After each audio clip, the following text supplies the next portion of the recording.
Lights, camera, action.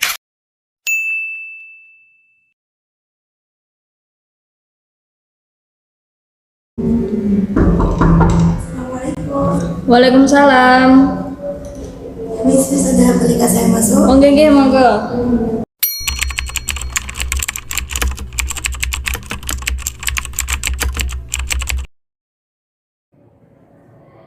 Silakan masuk sini, duduk. Amit ya saja. Baru pulang toh? Nggih, nembe mantap. Bentar ya. Bismillah.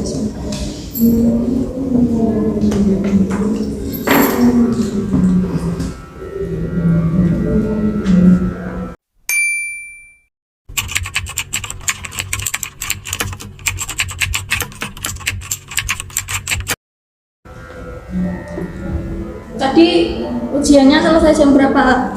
Jam setengah tunggal. Setengah tunggal. Pelajarannya apa tadi? Kimia, bahasa Arab, sama PKN. Kimia, bahasa Arab, PKN. Bisa ngerjain enggak? Alhamdulillah, sakit penonton kisi-kisi ini gak langsung pulau pelajari. Mbak Riri lah kemarin itu toh ikut lomba bahasa Arab. Nggih. Pidato ya? Nggih, pidato bahasa Arab. Gimana tempatnya, di mana lombanya? Teng manis tunggal. Tunggal. Gimana hasilnya? Alhamdulillah memuaskan. Angsal Juara. harapan setunggal. Harapan 1. Nggih. Itu dalam rangka apa sih? Porseni. Oh, seni. Diminum toh? Nggih. Ini jajan gapet. Nggih. Ini apa ini bisa? Dicicipi, dicicipi. Nggih. Nah. Ini mau apa ini kok kemari tiba-tiba? Kalau niku ajenge cerita maksudnya. Oh, mau cerita. Nggih. Sama lah yang kemarin juga pernah bilang mau cerita itu toh? Nggih, wingi tapi sadar atas sibuk. Lala, iya ya. Mau cerita apa? Saderenge mboten repoting nggih Ustaz ya. Enggak, ini pas udah selesai semua. Niku lho Ustaz ya. Kula kan ketua ORSI. Akhir-akhir niki niku kula males nonton dados ketua niku kali tugas kula niku males nonton rasane.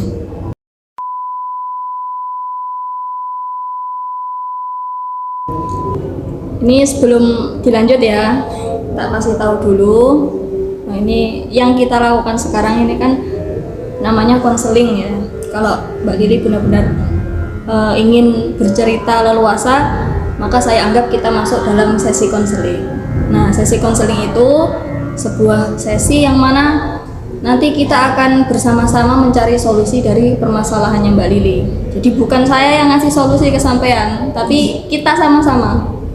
Jadi nanti juga diharap Mbak Lili bisa menceritakan semuanya dengan gamblang ya.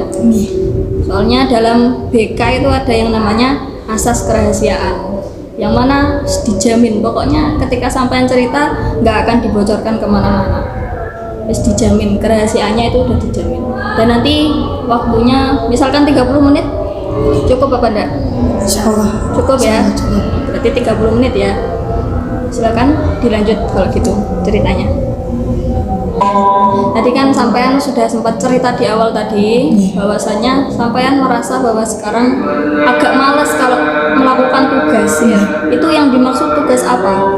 Tugas-tugas sebagai ketua ORSI kan punya job sendiri-sendiri. Itu saya lebih Beno kayak gitu loh, kayak lebih bodo amat sekarang itu, lebih males gitu loh saja. Lebih males melakukan tugasnya Ya, yang dijobkan itu. Oh iya. Itu kira-kira gara-gara apa kok bisa kamu tiba-tiba merasa males padahal itu kan tugas kamu kan? Iya. Kok bisa males kamu lakukan itu karena apa? Itu lebih malesnya itu gara-gara saya itu ada rasa nggak suka sama ustadzah pengurus gitu loh. Terus hubungannya apa? Sampai males gara-gara nggak suka sama ustadzah pengurus. Itu karena apa kok sampai nggak suka? Ya karena sebuah ketua ORSI kan punya anggota, itu lebih mengunggulkan anggotanya gitu loh saya. Lebih menunjukkan anggotanya. Iya. Misalkan kasih contohnya bagaimana? Ada memimpin ngaji gitu ya sama mama itu kayak lebih ke dia terus ke anggotanya itu loh, salah satu anggota saya itu kayak kok terus gitu. Terus saya mikirnya ya alah kalian yo senangane pengurus iku gitu, saya lebih unggul itu gitu loh daripada saya. Akhirnya kan saya kayak minder, alah paling aku serah dibutuhno. Jadinya saya tuh kayak melakukan kegiatan yang seharusnya saya lakukan itu lebih males gitu maksudnya. Malah berarti sampean itu lebih merasa bahwa ustadz dan pengurus lebih suka dengan anggotanya sampean itu, katakanlah itu si A ya, lebih suka dengan si A daripada sampean, padahal sampean yang ketua orsi gitu. Terus dari sekian banyak tugas masa sama sekali nggak ada yang kamu lakukan? Ya masih ada, kayak kalau semama dapat job imam jamaah gitu, tetap saya maju, tetap itu job saya gitu. Kalau itu masalah kan sebagai ketua kan berarti mengkoordinir anggotanya, itu masih sampai lakukan apa? Nah kalau itu saya sudah mulai telat tuh. Udah mulai terleder ya, cuma gara-gara berarti gara-gara omongan ustadzah itu. Pernah nggak sampean dikatain benar-benar sampean ini nggak becus, benar-benar sampean ini nggak kompeten, pernah nggak dibilangin seperti itu sama ustadzah pengurus? Ya cuma apa namanya, kayak kurang tegas dalam memimpin gitu loh. Tapi rasanya kayak iyalah kok bisa dibilang kayak gitu. Padahal sampean merasa bahwa sampean harus melakukan tugas gitu ya, tapi kok bisa dianggap gitu terus gitu. Berarti sampean mantul aja cerita. Kira-kira selain dari tadi kan katanya sampean ustadzanya sampean sering minta tolong ke si A daripada sampean, padahal posisi sampeannya yang ketua orsi. Kira-kira ada nggak yang benar-benar membuat sampean malas melakukan tugas itu loh? Puncak dari kekesalan sampean perkara apa? Ada. Tentang teman misalnya. Tentang bergaulnya. Saya itu punya teman. Nah itu kayak kalau saya melakukan tugas saya itu kayak gak usah kayak gitu loh. Sampean di ujung-ujung. Iya di ujung-ujung kayak gak usah melakukan kok ngene-ngene. Kayak takutnya saya kan nanti saya nggak berteman sama itu lagi gitu. Terus alasannya, maksudnya kan berarti kan dia termasuk teman yang sangat dekat dengan sampean. Masa kok sampean bisa bilang takut kalau nggak bisa berteman dengan dia? Teman dari kecil. Ya teman dari kecil juga ada yang baru juga. Sebentar ya. Minum enggak apa-apa. Yang saya usah deh. Iya.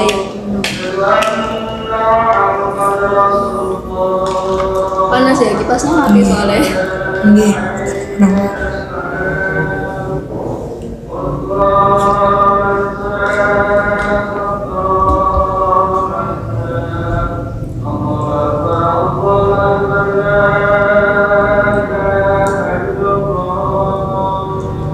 Oke, dilanjut ya. Berarti kan sudah ada dua contoh kenapa kok sampean itu bisa sekesal itu dan tidak mau melakukan tugas gitu kan. Itu kira-kira ya, untuk poin yang pertama, untuk yang tadi masalah ustadzanya sampean nyuruh si A itu, kira-kira itu hanya prasangkanya sampean apa benar-benar sampean sudah disuguhkan fakta? Kira-kira kalau dari pemikirannya sampean sekarang ini loh, coba dipikir. Setengah-setengah. Lah yang membuat sampean yakin kalau ustadzah itu benar-benar merasa seperti itu apa? Pernah suatu hari ustadzah kayak mendengar sini loh, aku loh waktu pemilihan itu ulah milih caiki, tapi kok sendiri caiki kayak gitu. Kalau sampean pernah mendengar seperti itu? Iya pernah mendengar seperti itu. Berarti dari awal sampean sudah tahu itu? Iya. Terus ngerasa piye gitu? Tapi itu di pertengahan terus. Di pertengahan. Iya ada rapat orsi gitu. Saya pernah mau mutus itu dari ketua. Kayak ya teman-temannya tuh awalnya waktu sebelum rapat kan biasanya kan memang ditanyai satu-satu nanti apa-apa gitu, terus kok jawab apa kayak gitu, terus ayo medot aja, tapi nanti ketika sudah di hadapannya ustadz itu mereka sudah berbeda, sudah lain pendapat lagi. Jadi saya pas itu kayak emang aku udah pegel rasanya jadi ketua gitu loh, udah wes gak usah kayak gitu. Tapi di tengah itu kadang ada semangatnya lagi, kayak kan biasanya masanya itu jadi ketua harus kan 1 tahun. Rasanya kalau kadang ada semangatnya dari hati itu kayak masa cuma setengah tahun toh kok gak tegas banget gitu loh. Jadi kudu iso setahun kadang, dan kita akhirnya tumbuh semangat lagi, kayak gak jadi membatalkan putus dari organisasi orsi tadi. Oh, berarti di satu sisi sampean kadang merasa capek, tapi di satu sisi Ada saya semangat. harus selesai masa jabatan 1 tahun nggak bisa diselesaikan gitu ya. Nah sekarang coba ayo kita pikirkan bersama ya, setiap kejadian yang membuat sampean sebel, membuat sampean mangkel lah ibaratnya, itu coba sampean bayangkan lagi, terus kira-kira itu sesuatu yang rasional apa enggak? Maksudnya perlu nggak sih saya merasa seperti itu? Efeknya buat saya itu apa gitu loh. Saya itu lebih baik nggak sih kalau saya merasa seperti itu? Coba kira-kira bagaimana efeknya buat sampean itu loh? Efek buat saya ya merugikan diri saya sendiri. Merugikan diri sendiri. Kok bisa sampean bilang kalau itu merugikan? Akhirnya kan saya gak pede mau menyampaikan pendapat kan, alah paling pendapatiku sendiri diterima kayak gitu loh. Jadi lebih gak pede punya pendapat dari hati itu, kayak gak usah dia mau paling ya gini si A gitu. Berarti lebih merugikan sampean sendiri ya. Padahal ketika sampean tidak merasa seperti itu, sampean bisa lebih produktif. Iya. Makanya prasangka yang seperti itu ya, katakanlah itu adalah pikiran irasional, sesuatu yang belum tentu kebenarannya. Nah itu ketika sampean merasa seperti itu, akhirnya ya itu ketika sampean melakukan sesuatu yang seharusnya sampean lakukan tapi nggak sampean lakukan. Jadi Mbak Lili ya, ketika sampean berpikir dengan prasangka, tadi kan sampean bilang itu setengah belum sampean ketahui kebenarannya, cuma sampean juga di satu sisi pernah mendengar hal seperti itu ya toh. Nah cuma kan karena itu namanya prasangka, akhirnya akan menghambat produktifnya sampean, ya apa enggak? Toh. Nah, contohnya ya seperti tadi sampean tidak melaksanakan tugas, padahal itu seharusnya tidak ada hubungannya antara tugas dan juga perasaan itu tadi.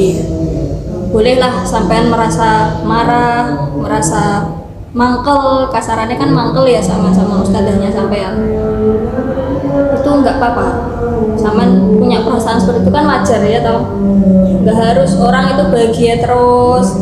Dan juga perlu sampean ingat, namanya manusia pasti ada naik turunnya.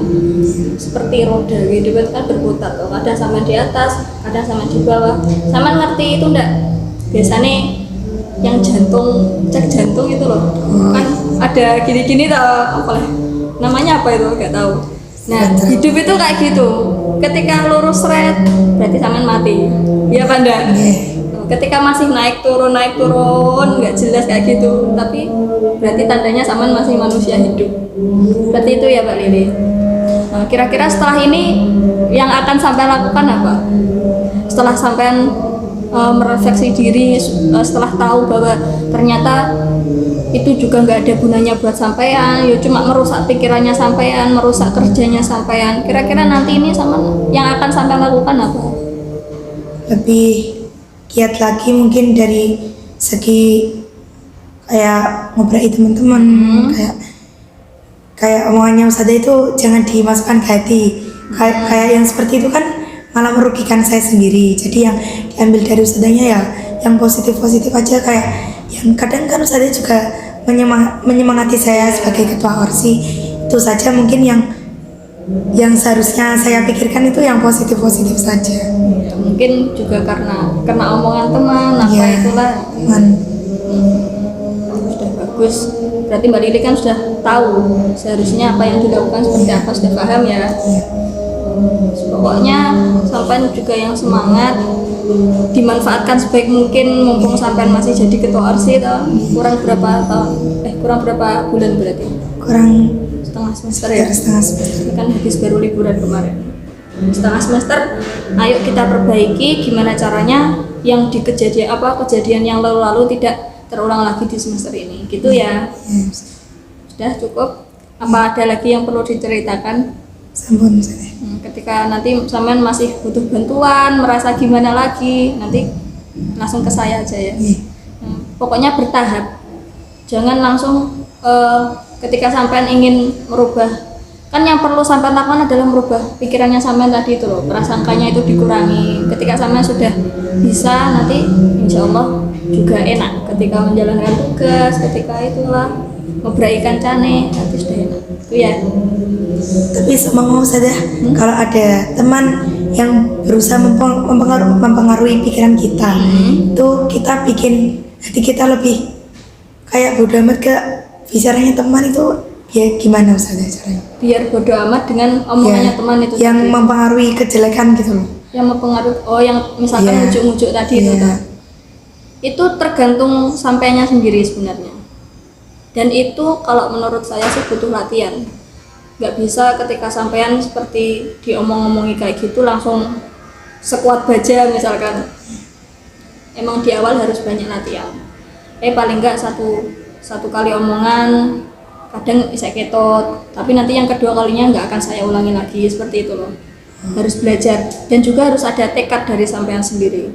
Kalau dari sampean aja, alah gak apa-apa wong urip ngene wae kok, wong urip sedilu wae kok, gak apa-apa aku ketot rene ketot rono gak masalah. Nanti saya juga nggak kena masalah misalkan. Tapi ya itu kan berarti sampean nggak ada niatan, nggak ada tekad. Tapi kalau sampean ada tekad, ada niat, pasti bisa. Yakin pasti bisa.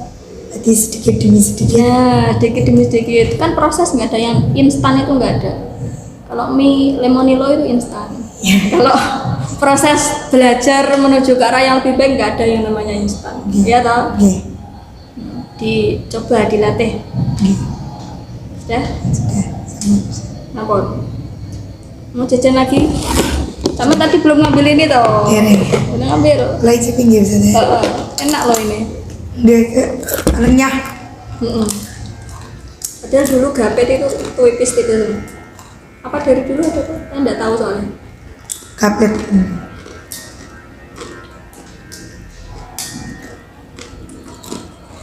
Habis ini jamaah asar ya? Iya. Apa tindak tanggulin? Dan aku menawi kilaan teng kantin.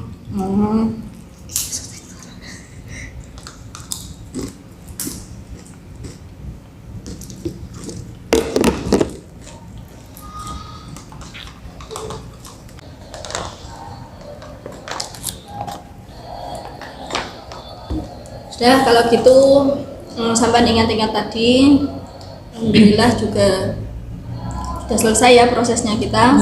Nanti kalau butuh bantuan lagi silahkan langsung ke kantor aja, nemui saya atau buat janji dulu biar nggak dadak. Nanti dengan saya pas apa biar enak juga. Udah, kalau mau jamaah. Apa kan Ustazah yang ngerepoti? Enggak, enggak apa-apa, enggak apa-apa. Enggak Ustazah, assalamualaikum. Jamaah ya. Nggih.